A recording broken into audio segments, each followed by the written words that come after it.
Welcome back to Right to Rise Collective. I'm Leslie Wall. I'm your host, and I know it's been a couple of weeks. I took a little bit of a hiatus from social media. I took a little bit of a digital detox recently to step away from the noise, and I'm back.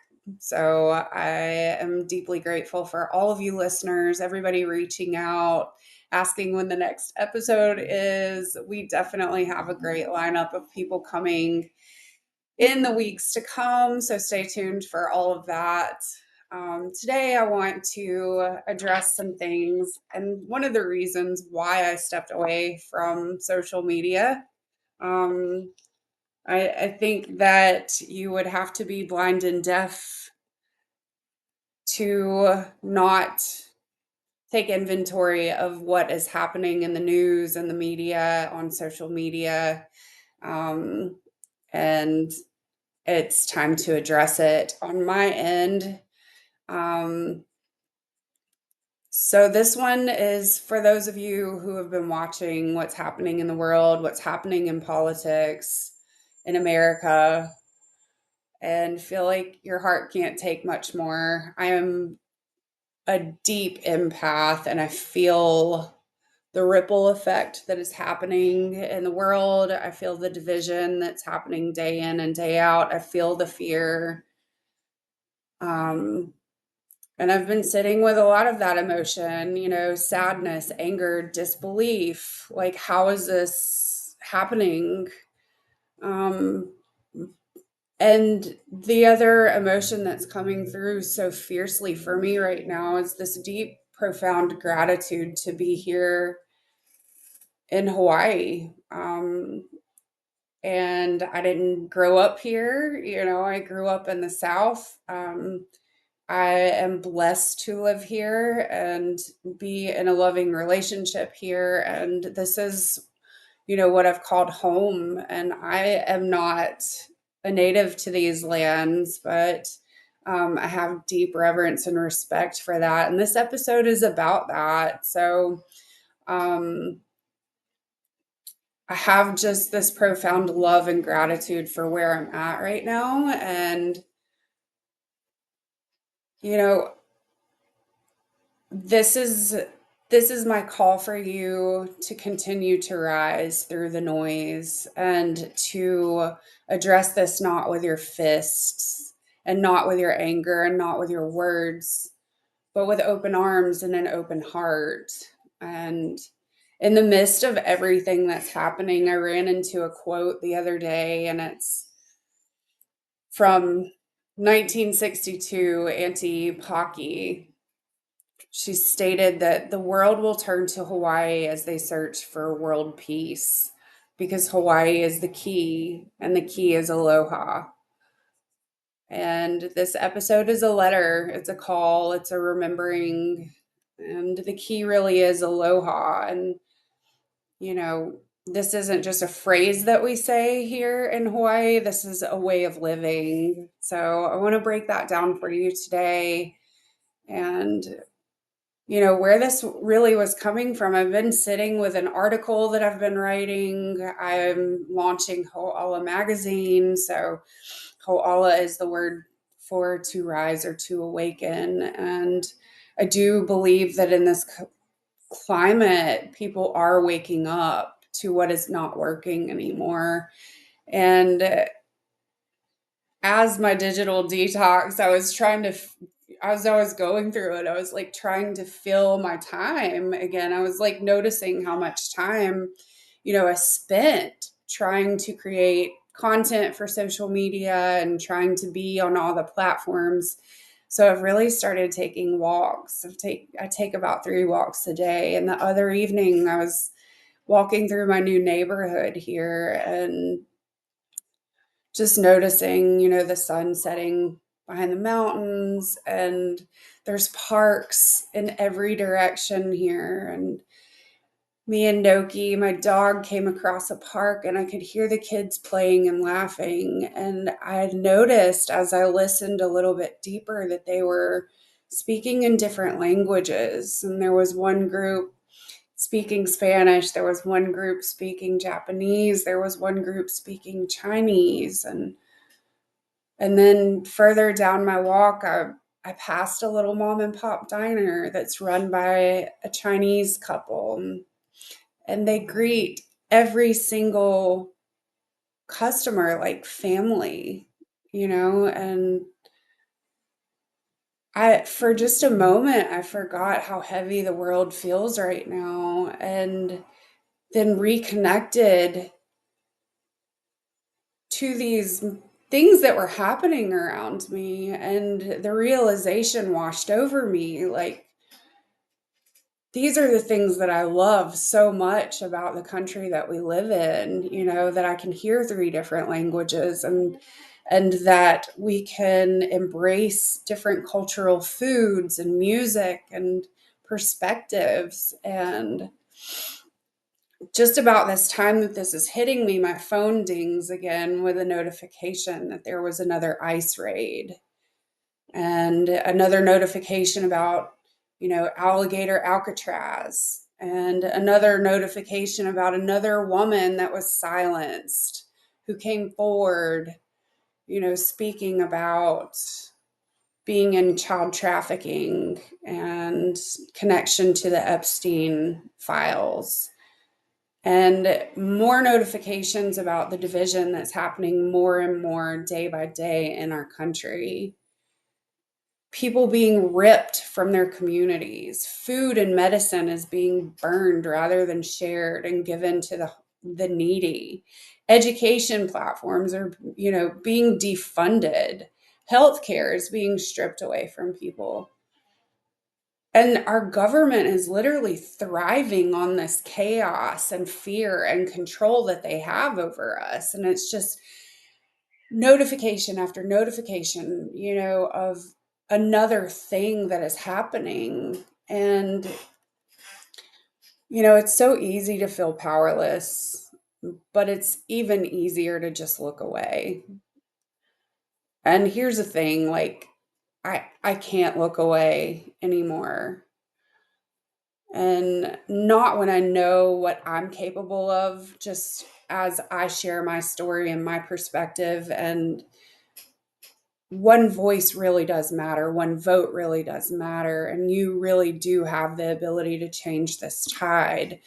But you don't have that ability if you don't speak up, and if you just sink back down into silence.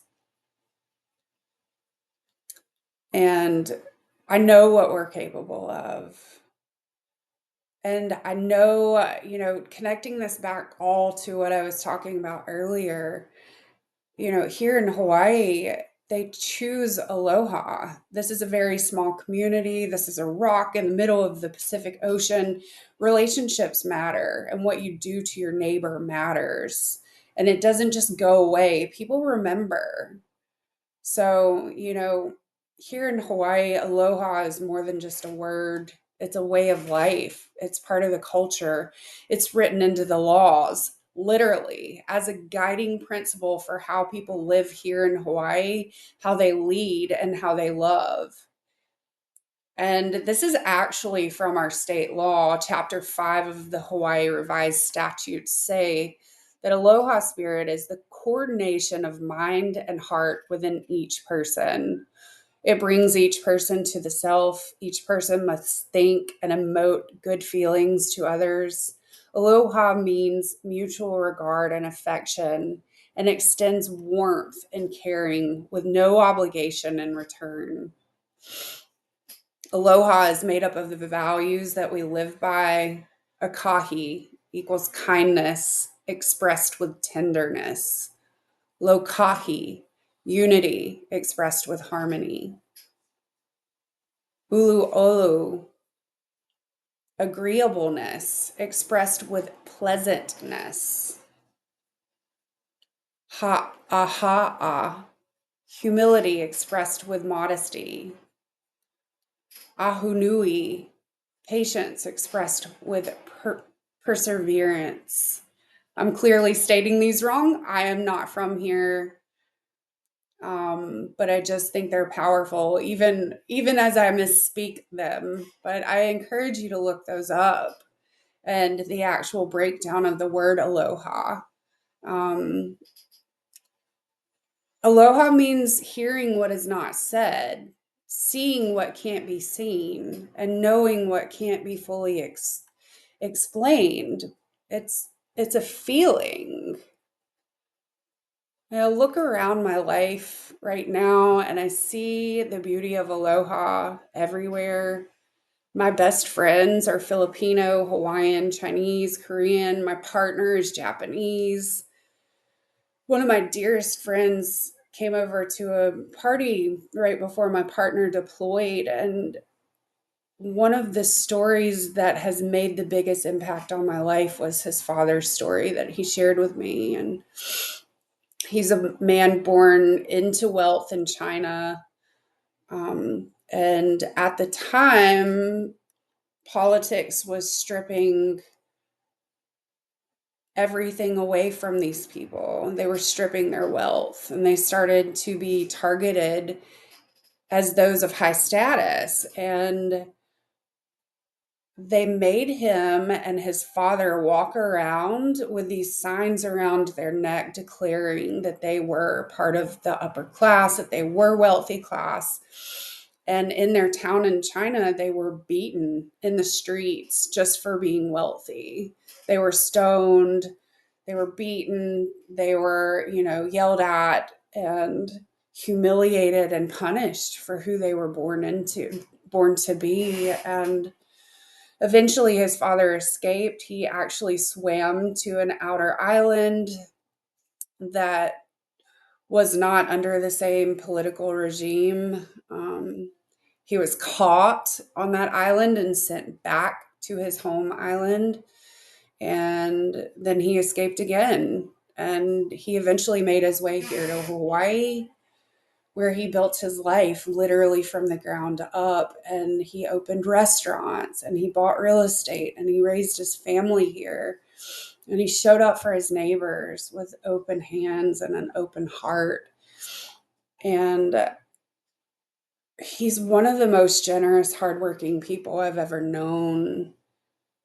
And I ask myself, like, what would life be like without him and without others like him?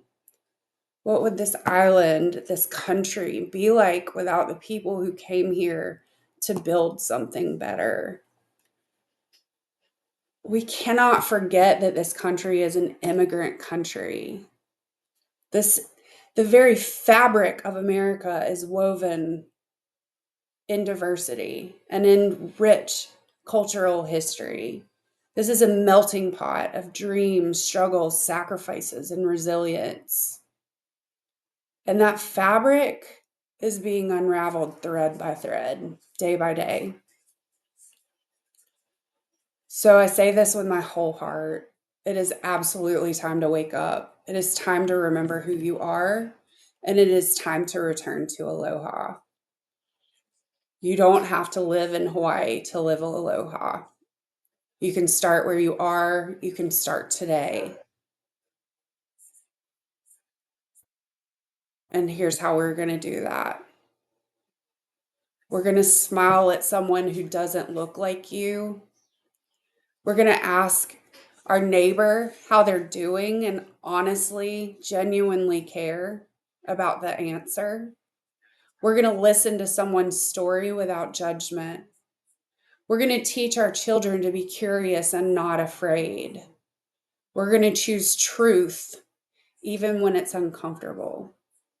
We're going to be kind, we're going to be humble, and we're going to be patient. And we're going to be the reason why someone still believes in humanity. There's a Hawaiian proverb that I love, which means no task is too big when done together. We can turn this around, but we can only do this together. We can heal what's broken, but only with heart. And maybe you're listening to me. I'm from the South originally. Maybe you did vote for the current president. Actually, some of my family members did. Some of the people that I love the most voted for the president elect, thinking that he would make things better, thinking that we needed a businessman. Maybe this was what was going to turn this country around. And maybe now you're seeing a different reality. Maybe you're seeing what I saw all along. Maybe you're not sure what to do with that. Maybe you're feeling disillusioned or guilty or just tired, overwhelmed, angry, shame. But let me say this. This is not the time to turn on each other. This is the time to turn toward each other. The world is watching. Our children are watching. Our ancestors are watching. And the way forward is aloha. So today I want to leave you with this. Think about your life and think what it would be like without the richness of immigration, culture, and difference. What's one way that you can live with aloha today, right where you are, in Mississippi, Louisiana, Texas? What's one thing that you can do or implement? The change starts with us, but it doesn't change if you're in the cage of fear, which is where they want you. Thank you for listening. Thank you for choosing to spend this time with me. Thank you for changing a different narrative and to write a better story. I'm Leslie Wall. This is Right to Rise Collective, sending you aloha wherever you are.